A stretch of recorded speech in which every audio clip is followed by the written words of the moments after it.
সাময়িক বিরতি কাটিয়ে একেবারে নতুন রূপে ওজন কমিয়ে বড় পর্দায় ফিরছেন দর্শকপ্রিয় অভিনেত্রী অপু বিশ্বাস। সম্প্রতি ঘরোয়া এক সাক্ষাৎকারে তিনি কথা বলেছেন তার পেশাগত জীবন, নতুন সিনেমা এবং এই পরিবর্তনের নেপথ্যের কারণ নিয়ে। তবে পেশাগত ক্ষেত্রে ব্যক্তিগত জীবন নিয়ে বিতর্ক এড়িয়ে তিনি চলছেন চিত্রনায়ক শাকিব খানের পরামর্শ মেনে। ওজন কমিয়ে নজরকাড়া লুকে হাজির হওয়া এই নায়িকা জানিয়েছেন, মানুষ ও ভক্তদের ভালোবাসা পেয়েই তিনি সুন্দর হয়েছেন।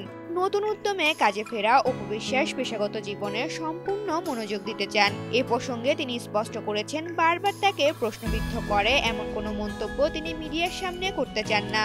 অনুষ্ঠানের এক পর্যায়ে অপু বিশ্বাস বলেন, তিনি আমাকে বলেছেন যে তুমি যখন ক্যামেরার সামনে যাবা তখন তুমি শুধু একজন অপু বিশ্বাস, তাই তুমি তোমার প্রফেশনটাকে উপস্থাপন করো, ব্যক্তিগত জীবনকে নয়।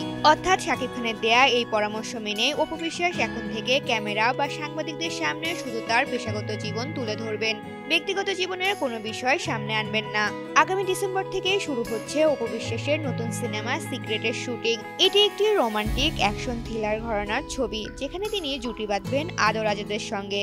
নতুন লুক, নতুন সিনেমা আর নতুন এই পেশাদারি মনোভাব সব মিলিয়ে দর্শক এখন অধীর আগ্রহে অপু বিশ্বাসের নতুন সিনেমার জন্য।